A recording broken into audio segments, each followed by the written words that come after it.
Hi everyone in English 2323, it's Dr. E and I'm here with your week 14 instructional video.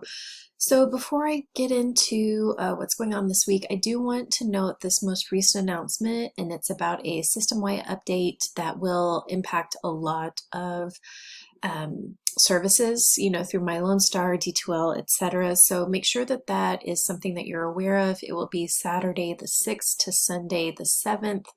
Not this upcoming week, but next. But the timing is a little rough because a lot of folks are heading into finals and things like that. So just make sure you're planning ahead. And typically these things end up lasting a little bit longer, so it may take a few extra hours. So just something to prepare for.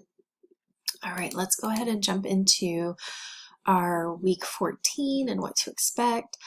So this week you're going to work on revising those journals to create the journal collection or portfolio, which it's due on Sunday, but take advantage of the 48-hour grace period because again, we do have somewhat of a holiday week. Officially the holiday is instead of, we're not like a school district that they typically have the entire week off now. It's Wednesday through Sunday. Consider completing the extra credit. So you're watching the weekly video and then your journal collection is due on Sunday with that grace period, but I also wanted to put in here next week, right? So your multimedia project is due next week. So start working ahead, planning ahead. I believe I've offered all the feedback for this course. If you're not seeing a grade, then I haven't offered you feedback yet, but it is on the way. I am seeing a lot of great projects. I think the only concerns I had were kind of related to just maybe not having quite enough information in the plan. So somebody may have said, I want to do a PowerPoint, with, Mary Wollstonecraft, just as an example. But I don't know what your PowerPoint's going to be about. Like, what is the purpose of the PowerPoint, right? So sometimes those details are maybe not included. And then also sometimes folks didn't include an actual draft of the paragraph, and that's just down to timing or, whatever the case may be. So just make sure that if you neglected that paragraph in the plan, that you are taking some time to do the research and, get all that stuff taken care of. So it's not a very last minute, item, because the writing is a big portion of the grade, right? All right. You're watching what will appear here, and I've just put some notes. These are empty folders. This is just the only way to kind of make a note in a module in D2L. So review the guidelines, and you can find those always up in the syllabus schedule and rubrics module, and review the feedback for the journals and projects. And if you have questions about how to do that, I believe for the journals, I just put the feedback in the assignment. So if you go to assignments, you should be able to see the inline feedback. Let me see if this opens.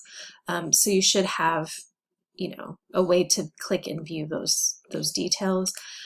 For the journals, at least the most recent journal, I likely did turn it in feedback. I'm sorry, I'm getting y'all confused with my other class, and I don't mean to.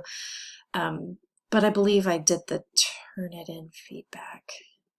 Anyhow, if you need instructions on how to view Turnitin feedback, then click here, and know that I give feedback to everyone in the journals. So if you are not seeing it, make sure that you are following the instructions that are here. Okay, journal collection. So essentially, you've done a majority of the work already. It's just adding some details. So those guidelines are here, as well as the template and then the video instructions. I do want to note that a trend that I was seeing when I was grading, I want to make sure that I'm addressing. One is the formatting, right? So MLA is boring. It's just 12-point font, Times New Roman, double spaced. On the page, it looks very boring. So there's no bolding unless, the bold appears in an original quote. There's no italic. There is italics. There are italics. There's no underlining. It's just very blah. So if your paper looks blah, then you're probably doing it correctly. But use the template, right? I am often, reminding students that the first impression I get is formatting. That's the first thing I see when I open your work on my screen. Is I immediately can tell if the formatting is wrong. And while it's not a huge part of your grade, it's just one of those, you want to start off on the right foot, so just attend to all of the formatting guidelines. Another thing I was noting, at least with the content of the journals, is we want to stay away from just a strict summary and an overall kind of formal essay. The journals are meant to be about you, your reading experience, and what, your impression was, what was your experience like reading it, but also, you know, what do you imagine it would be like if you were living in this story, in this time period?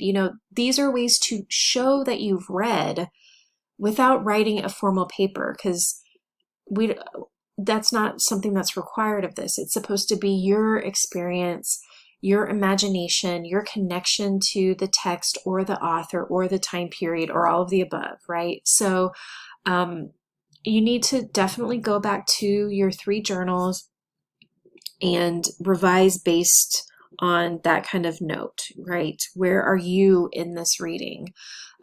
It's not just you, right? This is one of those things where this is not like a diary entry of your reading, but there are some elements of that because it is, based on your personal experience of reading.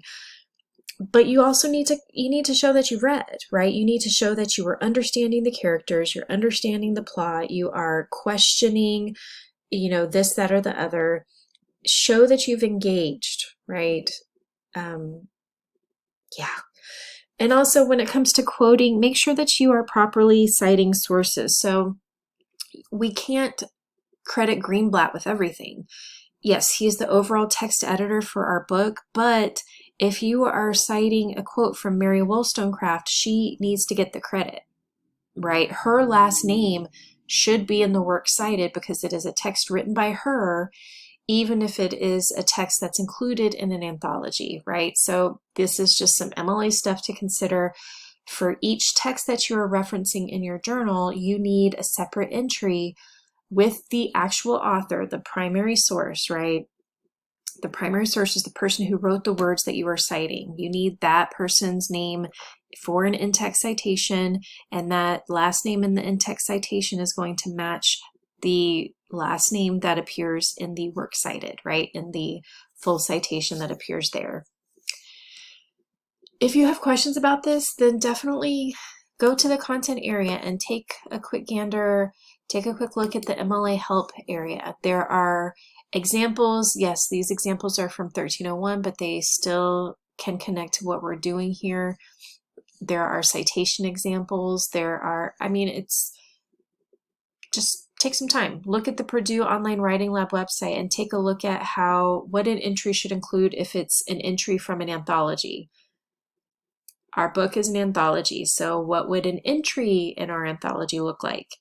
Any of the biographies, any of the background chapters, those are separate entries in an anthology, okay? And they need to be cited as individual pieces, right? We cannot just use one single citation with Greenblatt for the entirety of the journals, right? So just make sure that you're attending to those details. So at the very least, you should have 3 entries in your works cited, but many of us are also pulling in details from the biography. So that needs to be if you are pulling the biography of Wollstonecraft into your text, that's a separate entry. That can be Greenblatt, but it needs to be, Greenblatt, Stephen, with the quotation marks, Mary Wollstonecraft, because that's the title of the biography reading, and then the page range which that appears, which for the online text isn't absolutely necessary. Anyhow, I'm getting mired in the small details. So just make sure you know that these resources are here and they are here to help you. And you can always reach out to me if you have any questions as you start to work through all of this. Okay, so that is essentially what's going on this week. Now I can't get to, yeah. Let me know if you have any questions. Just keep these due dates in mind, but remember, at least for the journal collection, you do have that grace period, so you can take advantage of that. Make sure you're reading the feedback, etc., etc., and let me know what you need. Hopefully you'll find some time this week to rest and relax a little bit.